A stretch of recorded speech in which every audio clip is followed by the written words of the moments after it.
Daniel Ricciardo gives the crappy news outlets something to shut up about. DR takes his first front row since Mexico 2018, and Danny helps McLaren start second and third, the highest start for them since Brazil 2012. Yes, hello, welcome to another episode of Lakeside Drive's F1 podcast, otherwise known as We Bloody Told You Daniel Was Good Enough. I wish you'd bloody believed us. On this episode, we're going to review and talk about the sprint race, which was the qualifying ahead of the actual race, which is tomorrow. And I'm joined by my friends and yours, the two Thomases, Tommy T, Thomas J. Camp. Lads, hello to you. Tommy T first. How are you doing? I'm good. How are you, boys? I'm good. Campy, how are you doing, mate? Good. Severely hungover. ST ruggling at the moment is what I would call what I'm doing. But yeah, no. ST ruggling. ST ruggling, yeah. Put that on some more merch as well. Well, boys, as I said, Daniel Ricciardo, aside from the fact that Tommy T can't spell his last name on our Instagram, horrible. At least you don't write all the copy for most of the stuff. Oh, wait. That's true. Oh, wait. So happy. Like, I just genuinely so happy for him. So much Italian joy and love on that, well, not podium. It was kind of this weird sort of semi-raised bit of the track. But before we talk about the sprint qualifying race, no one's still decided what it's called yet, by the way. There's been heaps happening. But before that, if you're watching us on YouTube, it's great to have your company. Thank you. And if you're listening to us as well, wherever you listen to podcasts, thank you very much for not only subscribing, but also leaving ratings and reviews. There has been stacks recently. We genuinely love it. From Sweden, from the UK, from Ireland, from Australia, from the US, Canada. So good. And we're still chasing those 1,000 subscriptions on YouTube. We're getting a lot closer. So thank you to you if you've done that in the last couple of days too. Lads, literally just as we finished recording the podcast on Monday, Valtteri, like 45 seconds later, Valtteri Bottas was announced to go to Alfa Romeo, which is the most Lakeside Drive thing to happen, I think. Campy, let's start though with the proper start, which is Kimi retiring, because we haven't yet properly had a conversation around his sort of success, what it meant for him to go away and come back to the sport, and of course for this year. Oh, look, genuinely one of the most naturally talented drivers I think we've ever seen on the grid. Came into F1, bit like Lewis Hamilton, who is this young, fast kid that no one's heard of before. Set the world alight. Got his world championship with Ferrari, but did some amazing things in that McLaren earlier as well. Got a bit disenfranchised with the sport for a while and decided to move on and try other things after his world championship. And it didn't really, he tried rally, he tried NASCAR and tried IndyCar, and it didn't really come off for him, anything he really tried to do. Then came back with Lotus, and Lotus was a really strong team in that Red Bull era. And particularly, I think it was like 12 and 13. I think Lotus was consistently on the podium with him and Grosjean as teammates. He got a couple of wins in that team too, but that was enough for Ferrari to say, all right, this guy's still got it, let's get him back in. And he didn't have 4 or 5 amazing years with Seb Vettel at Ferrari, but he had that consistency that Ferrari was looking for. Seb was the number one driver,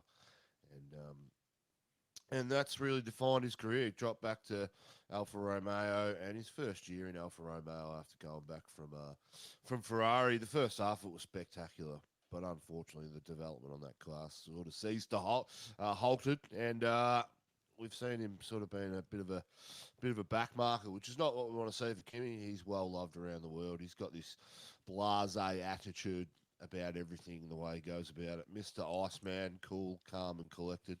He's got some of the funniest radio conversations. Shut up, I know what I'm doing. Just quality to listen to. He's the most liked man on the grid. Yeah. Done a lot for this sport. I think it's easier to keep him around than not, but why would you want to come racing in that Alpha in 2022? He's given a lot. Superstar, wish him all the best.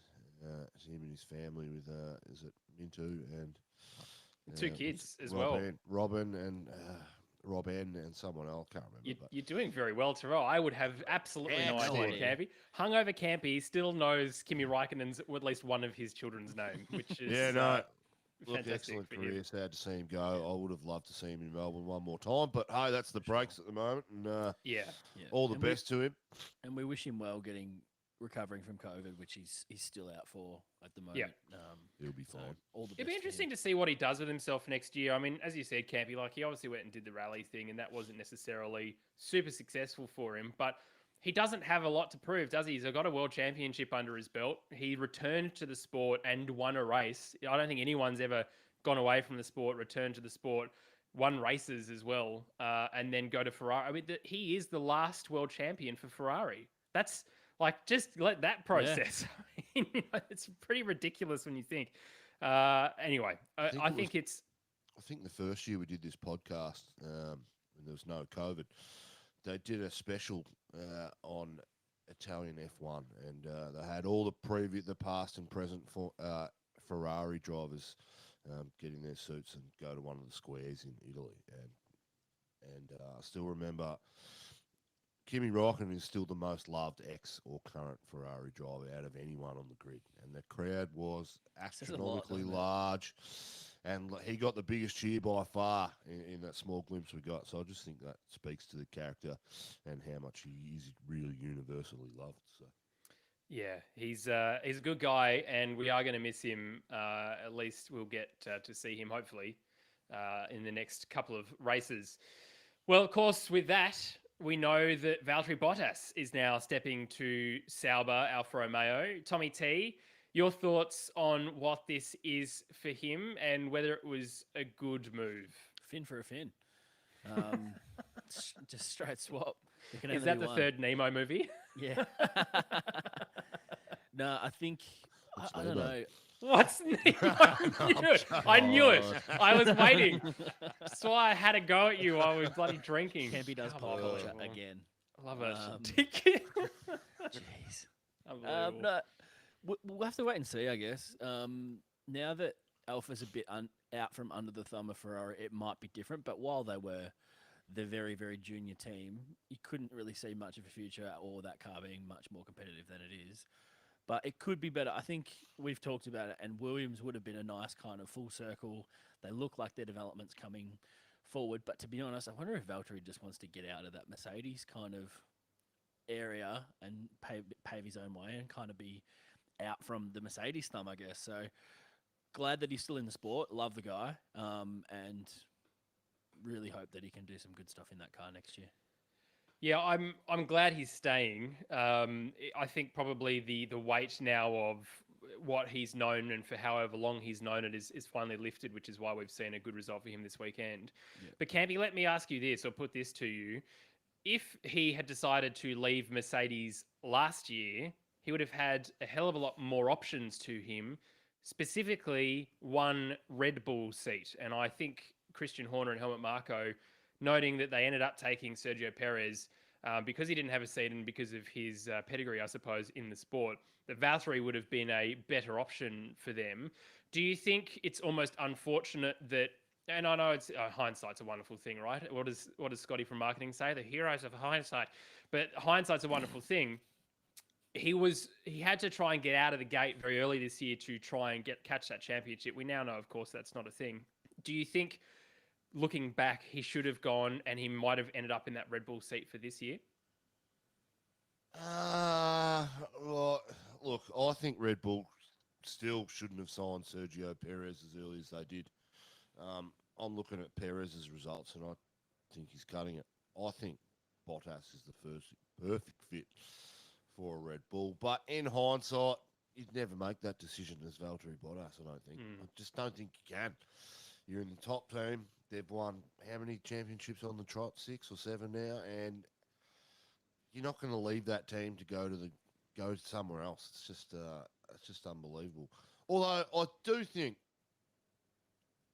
Mercedes have an issue here with Bottas. What happens this year and the rest of the year? We saw his drive last night, and he's genuinely got the pace to win this Grand Prix and take points off Lewis Hamilton and continue to do it. But my frustration with Mercedes, the way they handled Valtteri, is they never gave him a 2-year contract. It was always one. He's always driving for his life and driving his career. I don't think they showed him any loyalty really. They always had the idea that we're going to move him on at some stage, and it just meant that in the first half of the year, when discussions about the next season start to happen, there was no one better for Mercedes to pick up until now. And that would be the only thing that Mercedes has done throughout this whole, turbo hybrid era that would make me suggest that they haven't handled it correctly or in the best way they possibly could have. So. Yeah, no good. Quick shout out to our YouTube live stream. Actually, Raf, Daniela, Haley, hello.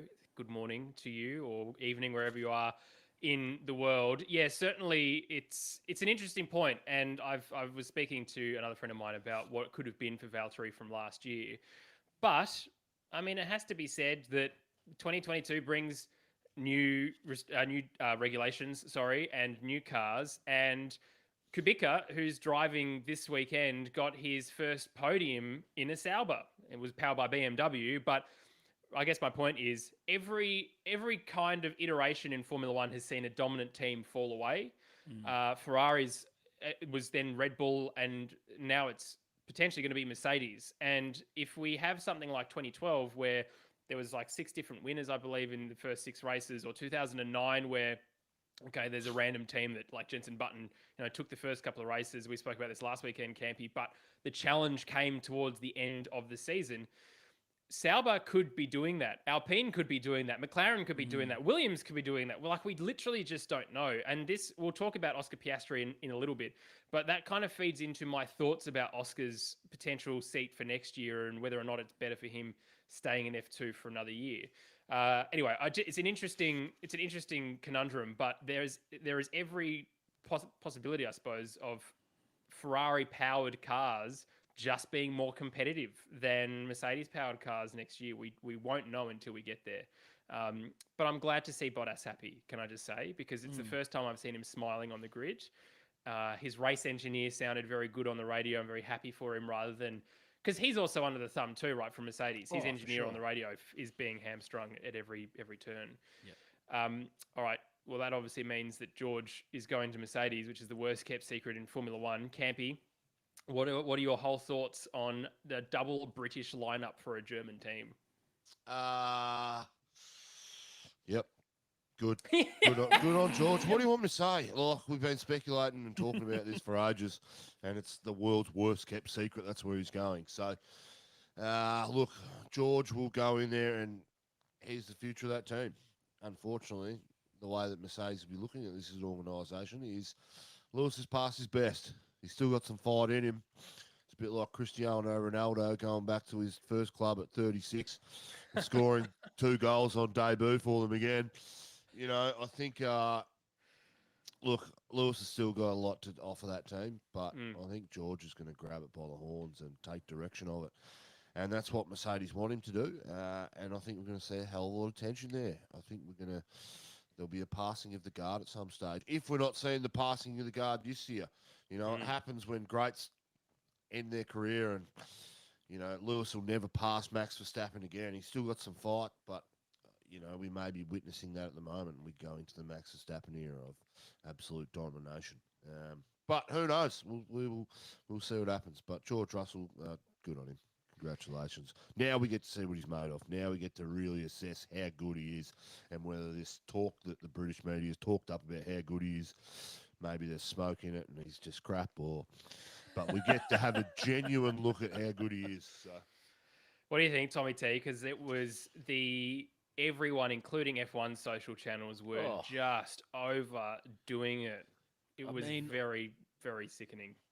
You might be surprised, but we follow a fair few meme pages on the old Lakeside Drive Instagram, and I was so sick of seeing fake George Russell to this, and it was constant to the fact that F1 had to actually change their format of releasing a new driver so they could trick people into actually saying, "Oh, this is real, this one." Yeah. I'm excited for the on-track side of it. I'm really not excited for the off-track side of it, to see those two out-humble each other about how much they love the support and the garage, and I just find some of the way that those two guys talk about those things very fake, whereas someone like Daniel or Kimi or Valtteri are just straight up and just give you real stuff. These guys are so polished, and I don't want to watch this polished crap. I want to hear real raw stuff, which you sometimes get out of Lewis when he's frustrated, and maybe we might see that. But I would put money on we're going to see two bloody polished guys being super boring, and we're only going to see that because it's double British.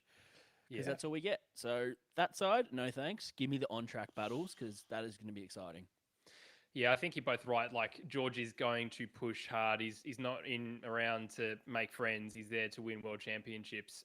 And look, who knows if he does win a world championship next year? What does that mean for Lewis? Does Lewis bother staying around for his intended time? Like, it throws in more jeopardy, I suppose, to use your term, Tommy T, which is good for the sport.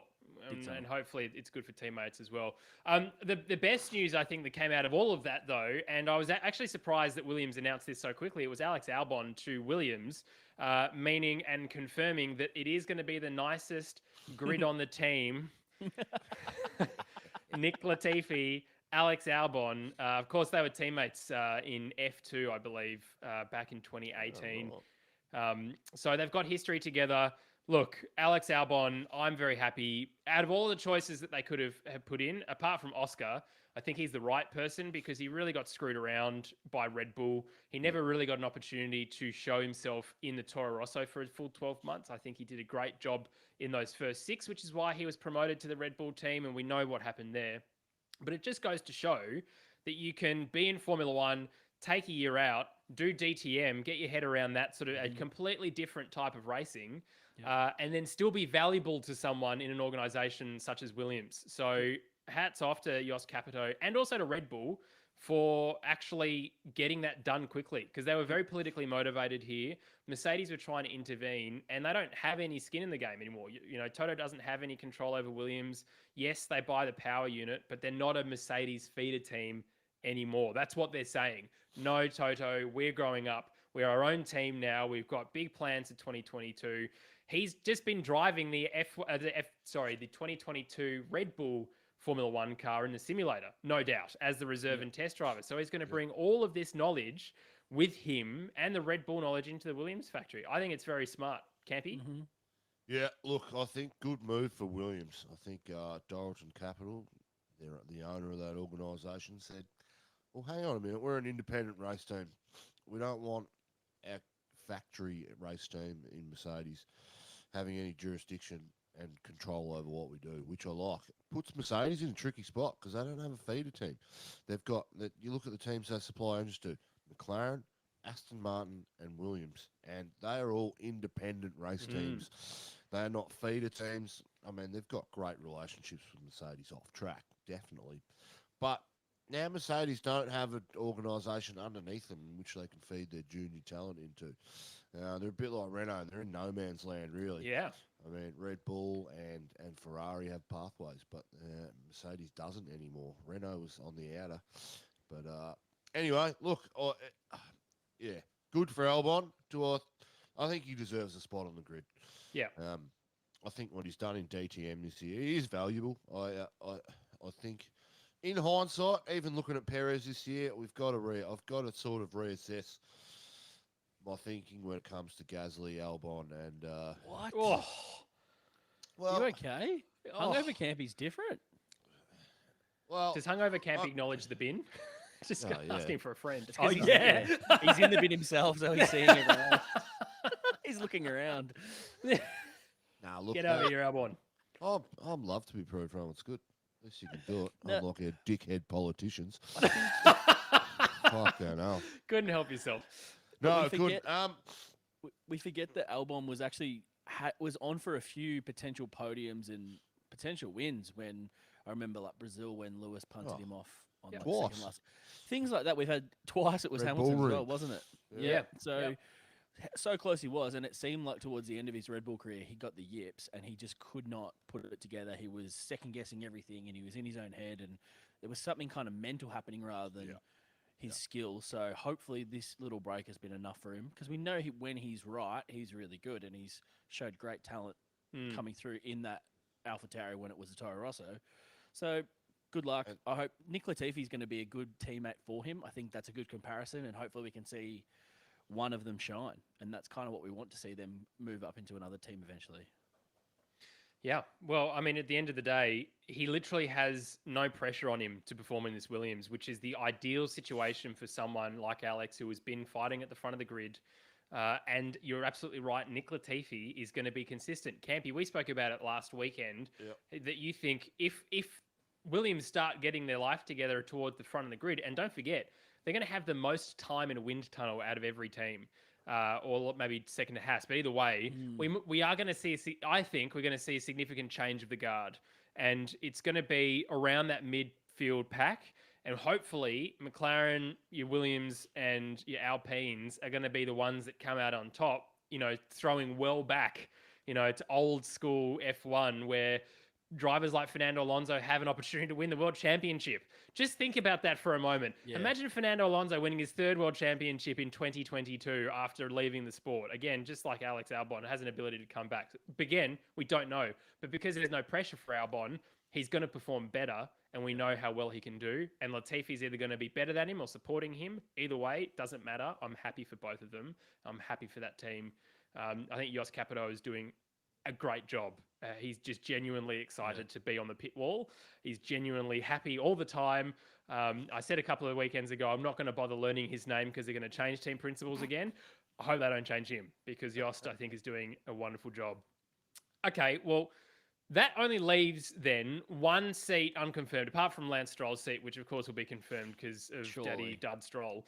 But who goes to the second Alfa Romeo seat? Now, I'll throw some names out there as to who has been linked, inverted commas.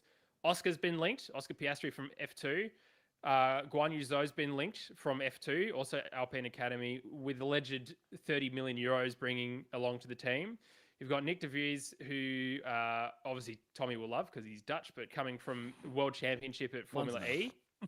And Italian Jesus, of course, is still there as well. There's outside shots like Schwartzman and other Ferrari juniors, but I think, Tommy T, you mentioned it before, Ferrari have lost the impact of that second seat. They're going to focus all of their attention on Haas, where, the cost cap that has come in, half the Ferrari mechanics are now wearing Haas T-shirts in the same factory. So that's how they're going to... I think the Haas wind tunnel time might accidentally be used by Ferrari. Allegedly. Yeah, I mean, that's not allegedly. It will happen. So, Tommy T, who do you think? Who do you think is the strongest at this point to go? Because also, let me also say, Fred Vasseur said he's in no rush. I think Italian Jesus is doing enough, to be honest. I don't think any of those have shown enough to put themselves on the level, and it'd be nice to see Italian Jesus versus someone like Valtteri. Not that Kimi wasn't excellent, but Valtteri is still in his prime and doing really well. It would be good to put him up against kind of a more current star than someone towards the end. So I think Italian Jesus has done fine. He's qualified well the last two races. Let's see how he goes today at Monza tonight. But I wouldn't be getting rid of him. He hasn't done anything to ditch him out of Formula One, that's for sure. Campy? Interesting. I really don't have a take on it. I can sit on the fence and be Switzerland today. Giovinazzi's performed well against Kimi, and he's looking good. But Kimi's on the back end of his career, but it's taken him 3 years to do it. This is the third year that they're racing. I think it's his fourth year in F1, and he's getting some good results. But he's in a peculiar position. He's not. I know he's a red Ferrari junior driver in that program, but he's not getting a drive before Leclerc and Carlos going, and I don't see those two going anywhere for the next 3 to 4 years, which means he's in an interesting predicament.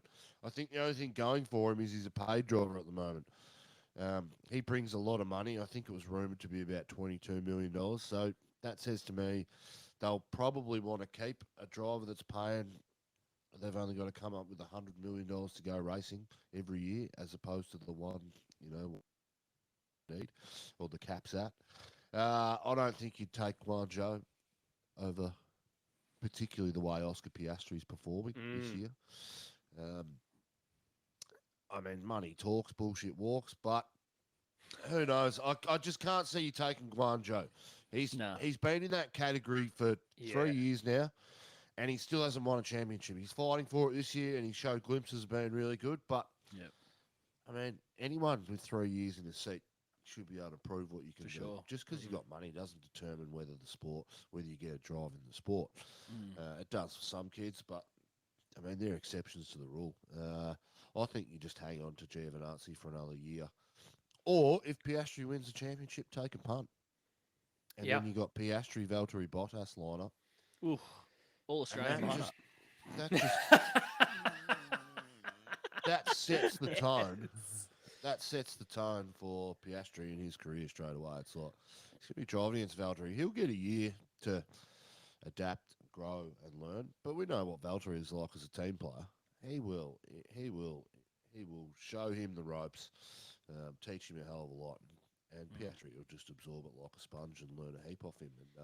And could be quite a good mentorship moving forward. So, if that happens, we should put Valtteri on the bottom of the Legends tier, I think, as well. Yeah. Update to another Australian. Yeah. Yes, very good point.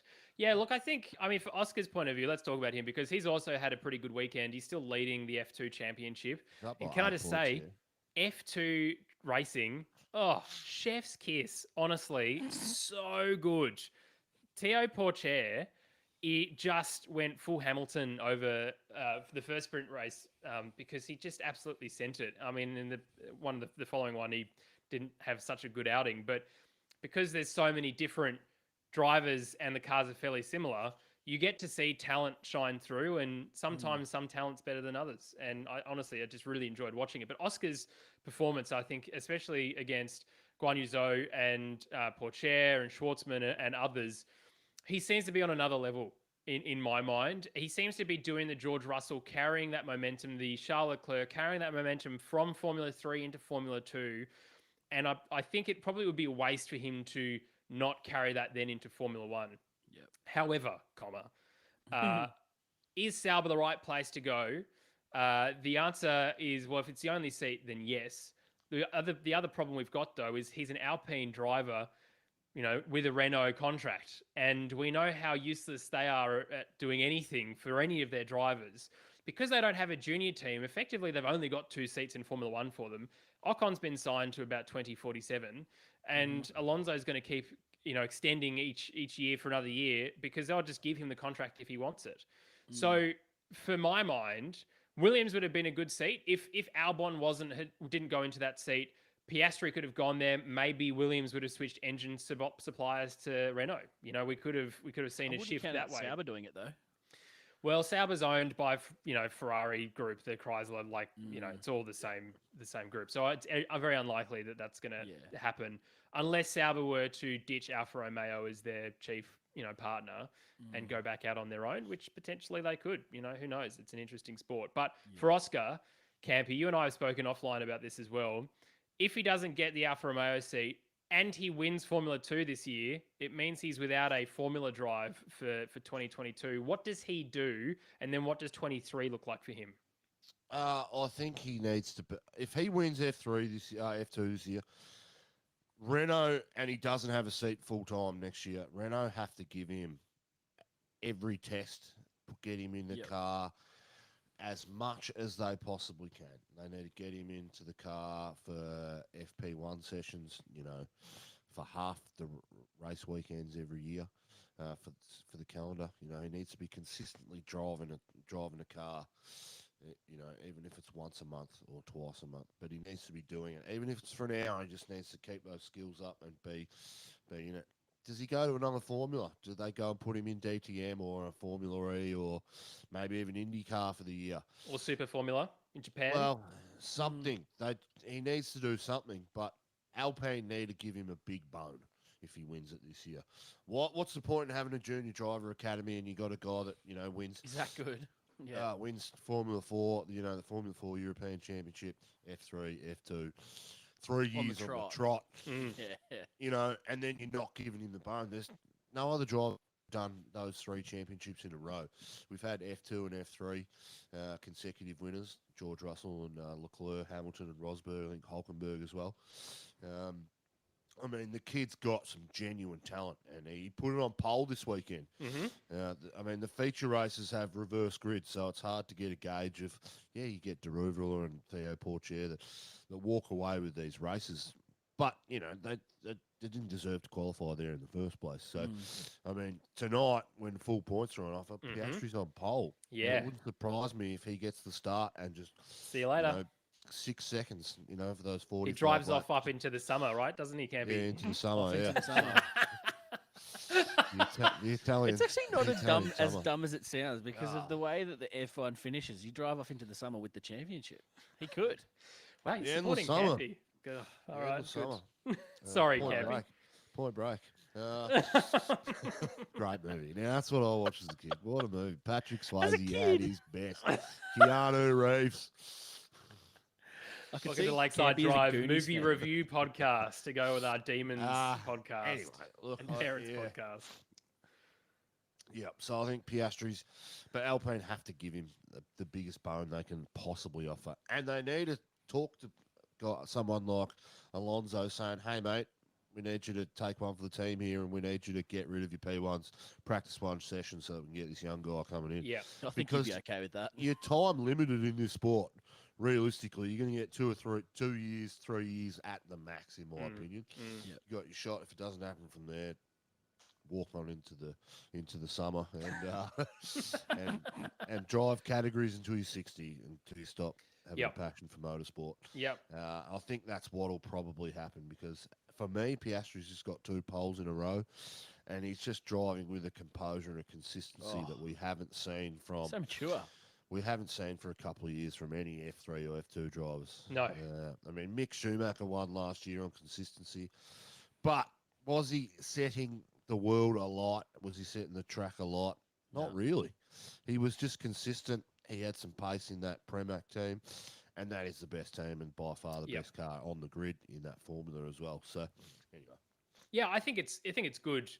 Look, for Oscar, there's endless possibilities, right? And as we've said, taking a year out of Formula One doesn't necessarily mean a bad thing, does it? I mean, he goes and does something else. But for 2023, there's potentially more seats available. The issue is, however, Alpine still are contracted for both of their drivers and they don't have a junior team. So it's up to Mark and the Funky Bunch, Mark Webber, who manages him, who is obviously very well connected to pretty much every team on that grid, to do the right thing for him. And Mark's obviously made some pretty dud calls in retrospect, like the not going to Renault when Alonso did. Could have been champion then. Still hurts. It still hurts me. It still hurts him, but he's going to use that experience and grow and mentor Oscar in the best possible way. So as far as I'm concerned for his management, and it's better than like even DR's management, they manage Cristiano Ronaldo as well. They're managing high-profile sports stars. They're not managing the best way into the grid. They look at figures on a sheet, not a relationship. Sure. And I think that, for me, is the real key for Oscar's success is Mark. And he's got time. He's so young still. He doesn't have to rush anything. He can make the right decision, not the first decision. But if he gets to Alfa Romeo, that's fantastic. As we've said, because Bottas is going to help him grow. We don't know what that Sauber is going to look like. And he plus every single other driver will learn how to drive that car for the first time because it's a different, idea of driving. Can you imagine him beating Ocon in that Alpha? Of course he will. Obviously. That would be hilarious. I'd be like, shit. Stroll, Mazepin, Ocon immediately in the bin, and him taking 4th position for the first couple of Grand Prix. So does Stroll get re-signed just quickly? I mean, isn't that? I think that's a given, isn't it? Surely. He'd be the only driver on the grid that's gone 4 years in a row without beating a teammate. Yeah, but I mean, it must be so nice to not actually care about what you're doing at work. just ask him that. Big Pole.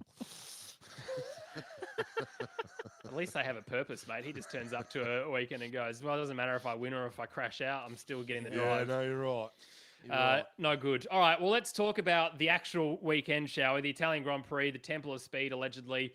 Not so great for overtaking. It's good for speed. But look, practice, well, look, the whole sprint race weekend completely throws out normal times. And Tommy T, the times here are not so good, are they, to watch? Up, isn't it? Yeah, we had practice one at like 10:30 on Friday night, and I think at around 2:30 we had the actual qualifying for the sprint race. Campy, is that correct? Was that the dumb time that I'm just trying to look at it here? Well, 2 a.m. Saturday morning or Friday night, whatever way you look at it. So. Yeah, just it no was good. Tough. It was tough. I know that Formula One are trying to get more people involved and it's after work and all that sort of other stuff. But I mean, can we stop just focusing on one time zone, guys? Please. Time zone. What do you mean? I didn't mind this format the first time they did it, but this weekend, this round, I've just been like, this is so stupid. Yeah, it just means that practice 2, yet again, is irrelevant, is it not? Completely irrelevant. It's Like, race what's the pace. point? I didn't watch it. I was like, sweet, I don't have to look at that. Understand race pace, sure, yeah, fine. But I mean, from a fan's point of view, a spectator There's point no of point. view, you know, we go one No. practice session for an hour, and then a lot of risk because it's quali, traditional format, and then we dip back down on the roller coaster to P2 where Carlos Sainz crashed, and that was unfortunate, but that was really the only thing that happened. And then we go into high tempo, maximum stress, Daniel Ricciardo on the front row for the But race. they're in Park Ferme, so they can't even do Yeah. anything. They're just running around like Mm. very conservatively in P2 because they're already under those conditions. There's no change that can be made.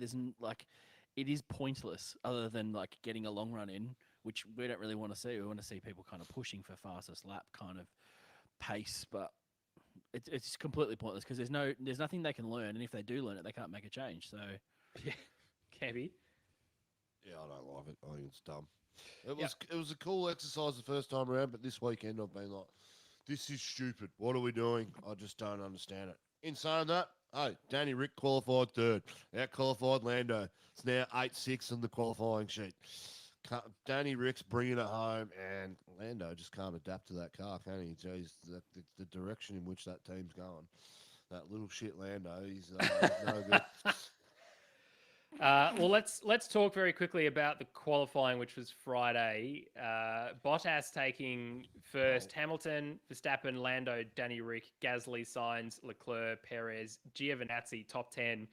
Look, Gio having a good weekend again, and I have to apologise to him for last week. I said that he had a bit of a rubbish time. It wasn't his fault. He had a puncture. My apologies. I didn't realise that was the case as to why his Dutch performance wasn't so good. But he's come out again and is in the top 10 for both the results, for the actual qualifying for the sprint and then the sprint qualifying result too, which is really good for him. But let's talk about the lack of Red Bull pace, because quite honestly, Campy, I was very surprised, especially in practice 1 and even for qualifying, that the guys just couldn't get it up there. They were heavily relying on a tow from each other, which is why Perez was so far back. Yep. Is it that Mercedes is just naturally suited to this track, or are they doing something that's slightly different to the Red Bull? It's a power-sensitive track, and the Mercedes, when it comes to top-end power, is better than most teams. Now, Red Bull has a high downforce philosophy with a big rake on the car, whereas Mercedes has a longer wheelbase and not so much rake on the car. And rake is the angle from the front to the back. It's almost like if it's going down a hill. Flat Earth sign right there. I'm a flat earther. So this track and its racing qualities obviously suit the Mercedes, but this is the first power sensitive track that we've been to since I can remember this year. When was the last power sensitive track that we were actually at? Well, Bahrain's really the only other one that I can think of that exactly. Well, that's that's the start of the season. And if we follow the traditional grid, where Mercedes dominates and gets most of their wins in the second half of the year, is on these power-sensitive tracks. So it doesn't surprise me that we go to Monza and they're good. I mean, they'd be gutted because I think at Spa, Spa was one of the tracks where they had the race pace to dominate Red Bull as well, but the rain, that happened too. So they've missed one there. But yeah, look. No, there's no dramas about why Red Bull's off the pace compared to Mercedes this weekend. It's just track specific, and that's where we're at. And we want to see it, don't we, Tommy T? I mean, this is for the championship now. I almost want Max to win one race and then Lewis to win the next race, and we're going to get down to someone's going to win it by 0.5 points, and we're all going to hate on the FIA for choosing that dumb decision for points awarded at Spa. But it's good to see this level of competition. This is the most competition we've seen since. Well, before the turbo hybrid era. Big time. No, I think Red Bull's going to have to steal this one because this is not a track that they should be favourites. But Max right now you would think is the favourite with Lewis in 4th and Valtteri nowhere near. So they've got to take this one while they can, when you would have thought Merck would have walked away as favourites going into the weekend. So I think it's just going down to that thought we had that I mentioned just coming out of the break, that Max is so focused and he's coming out of that mid-season break so determined he's going to walk away with this. I think every opportunity to stack points on, he's going to do it. He's so determined. He's got no teammate help whatsoever, which we can talk about as well, which is just bizarre. And he's still just annihilating and single-handedly going to keep them in the constructors, I think, as well. Yeah, it's look, you're right. It's very interesting. Let's put it that way. The other thing to note, well, let's just talk about Daniel because everyone else, look, we can talk about them tomorrow. We can be fair and reasonable in our normal way tomorrow. Nope. Campy, Nope. what is now the qualifying statistic? 8 to what? 8-6. 8 to 6. 2 more away, Lando. We're bloody coming for you. And you 8-6. stupid News Corp supporters. Just dumb. Look, everyone in Australia who either writes to news.com.au or any kind of News Corp or Fairfax paper, Shut up. don't ever write about Formula One. You clearly Please have don't. no idea what you're talking about. Just shut up and go away. And if you never doubted Daniel Ricciardo, put yourself in Campy's bin and set it on fire because there is nothing in my mind than just how hard he has worked to get to this point. And now it is just going to be pushing above and beyond Campy. You said it last weekend. We're now going to see the rise of Daniel Ricciardo and push past Lando for the rest of the year potentially too. And I tell you what, Lando felt a bit salty about it. Even groundskeeper DeResta asking him specifically, because not once in the post-sprint I can't even talk about it. Sprint qualifying race. That's not a race, apparently. Chat thing that Sky did. He didn't mention Daniel at all. He mentioned the team, the McLaren Instagram one team, flex arm emoji. Paul actually said, good journalism for a change. But what about Daniel? What do you think? And Lando was forced to say, yeah, he was performing really well all weekend and it's good that he's ahead. It's like, wow, did that hurt to say, mate? He even mentioned Carlos. He was like, yeah, here last year, Carlos and I did really well, blah, blah, blah, blah, blah. It didn't even mention Daniel. It's still really annoying me that even when Daniel gets a result, Lando still can't bloody handle it. Oh, why not? We get to laugh at him next year when they come to Australia. It's going to be a bit like Laughing at him now. It's going to be a bit like Seb Vettel in 2014 when Danny Rick qualified second or whatever it was in Melbourne, and when Seb missed out on Q3, the whole crowd cheered. Even Christian Horner had a smile on his face when it happened. It's the funniest thing I've ever seen in the history of F1. But that's what it's going to be like for Lando when he comes to Australia next year. He's going to get booed because he's acted like a tit to our boy. Yep. So, look, the Brits they had their weekend a couple of weeks ago, but hey, we hopefully get our weekend next year. Yeah, especially with three Aussies on the grid next year in Valtteri Bottas, Oscar Piastri, and Daniel Ricciardo. But yeah, no, Danny Rick, I still don't think he's there. Yeah. I still don't think he's where he wants to be.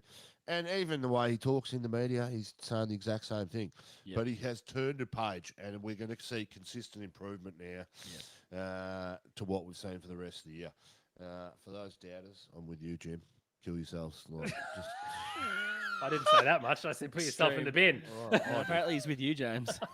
I am removing myself well away from that comment. But that's the confident Daniel Ricciardo we want to see on that grid. Yeah, he was so confident. That move was great. He reckons he was that close to getting past Max. Max got the elbows out, didn't he? Yeah, he had a crack. Did you hear them talking afterwards? Yes.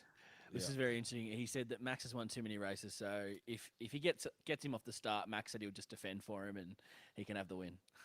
Which you love to see the banter between those two. They're legends. But I think also, Max got the elbows out, but it was never in a way Daniel could have continued to send it. There is such a bromance there still that I really love, and I think the older that Max gets, and obviously he's settled down a hell of a lot since he's had how many teammates since. Well, yeah, but I think he's realized the value of Daniel, but Daniel's also just a really lovely guy, right? Yep. And he can, as he said, he can get all honey badger in qualifying and get really angry in the last sector. And that's really what we want to see is him being able to flip that switch and go full send on it when he needs to.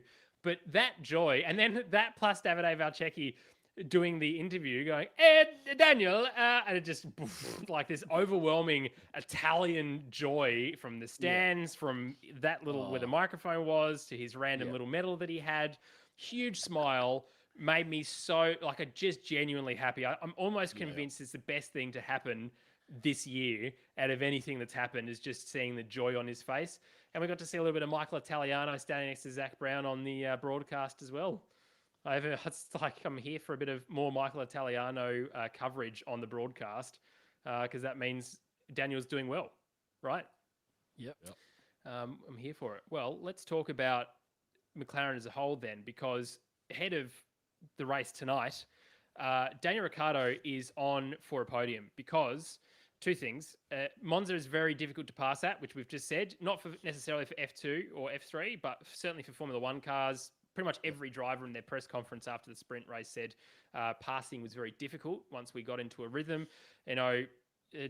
Valtteri and Max sent it, and they went a lot faster than Daniel, but Lando really held up the Mercedes of Lewis Hamilton very well, Campy, didn't he? So what is it? What can we do? Free tyre choice tonight. The softs give an extra 4 meters on the start. So is position more important to begin with? And can they build a gap? Can Daniel Ricciardo potentially even win this Grand Prix tonight? Oh, he can win the Grand Prix. Don't worry about that. I think they've got to go not aggressive off the start. They've got to start on the mediums. They've got to, because it gives them options later on the race, depending how the race unfolds. You can still get the start on the mediums. It's not a problem. He's just got to jump. It's clear to me that if Danny Rick gets a start tonight, an all-time start, he can make up those 2 positions into turn 1. Luck goes his way. And he can just lead. He can drive that race from the front. If he starts on the softs, my fear would be that they burn them out too quickly, and they fall for the undercut or the overcut, whichever way it goes. But I think McLaren need to do something as a team tonight. I think we need to see Lando get into the podium positions as well. Yep. And they need a rear gunner. Whoever's in front, whether it be Daniel or Lando, I think it'll be Danny. I think he'll get into at least second off the start, if not first. Well, he is starting from second. Don't forget, VB's got a grid place penalty. Oh, he is too. Oh, Campy's realisation. Campy. Hungover. Imagine just listening to anything I said about Daniel Ricciardo starting second, mate. Sorry. I'm hungover. I've got a body. Hey, Campy. Can I just talk to you for a second, just real quick? Yeah. Can you actually just read the notes before we start recording, please? Oh, I just talk shit professionally. That's what I do, James. I'm a player. Sorry, Tommy T. Yeah, sorry, yeah. But that's the side you want, isn't it? Like, to be honest, if you're going to put a charge on up the inside, this is the track to do it. 400 and something meters into turn 1. The inside's not a bad place to be. Yeah, look, I agree. And Valtteri is also going to send it as hard as he can, but he's not as aggressive as Max or others, let's be honest. So he's more likely to get taken advantage of by Daniel. So if Daniel can plant it in the right place going into the first corner and get enough sort of traction coming out, and look, the medium tyre can perform very well off the start too, because Pierre Gasly was very, very, very unlucky and very, very lucky to not have punctured Daniel's tyre, can I just say? Yeah, absolutely, yeah. But very unlucky to have that happen to him. But he was on the yellow stripe to medium and he got a bloody good start. He was following the McLarens through. So it's all about the start. We know Daniel can be very good on the starts. It hasn't been totally great this year, but if he can do the medium, send it up the inside, and just get the gap, even if he just holds on to Bottas. For sure. I know there's about a... you keep saying Bottas. You mean Verstappen. It's all Verstappen, right? Sorry. I meant Verstappen, yes. Can hold on the bottom of Verstappen. Yeah. You just read the notes, Chip. My only concern is that, as Alonso said, you can't really keep within 2 seconds of the car in front without suffering significant damage to tyres, not damage, but degradation and everything else. So we've seen this year, Daniel's not been great at holding on to the car in front. So he either needs to get it done on Max early and get past and go, or he just needs to be confident to hold that second position. And as you say, Lando needs to rear gun to hold off everyone else. And look, you're right, not Bottas. I meant Max. Max is going to be aggressive, and Max is going to take it to him. And ultimately, it's going to come down to strategy in that respect if Daniel gets past Max in the first corner. And McLaren are just looking for a double podium this time. They don't care if it's 1-3 or what. They're looking for double, because whatever that is better than just one of them in there. So if Max happens to walk away with it, the other two can work together to get something. If they can snooker Max into making a decision and one can cover off, though, that's the dream scenario. Yes. If, say, Daniel's in second close enough to cover off and just follow, and then you can put Lando go long, who knows? We just need to have them both work together on like a team strategy for double podium. Well, Carlos came second here last year, so we know some genuine pace in the McLaren. So.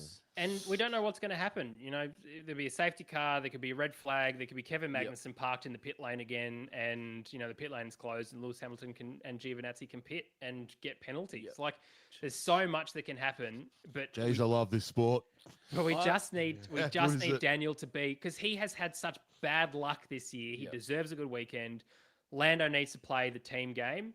Lando can come slightly back into the fold if he plays a team game this weekend with Daniel. But I'm calling Bottas driver of the day because his comeback is going to be elite from 19th or 20th where he starts. Watch him go for a two-stop and absolutely just annihilate people on track and just slot those spots. He'll be back into 5th or 6th, I reckon. I reckon it'll be unbelievable. Yeah. It's a shame for Valtteri he's got a grid penalty. Like, real shame. Because put it on pole, controlled that race last night. Yep. If he had been starting in first, I could see him easily going off and getting a win. And what a statement after he's just been dropped by Mercedes too to come out and win. Yeah. But I've always said he's capable of winning 4 out of the next 10 races. Yep. So a little too late, unfortunately. So Campy, do you think 2-stop or 1-stop tonight? Obviously, the tyre is going to perform differently than it did yesterday because it's going to be warmer. Track temperature is going to be warmer. So are we on for a 2 or a 1? Oh, look, I didn't watch practice 2. So did anyone? No one did.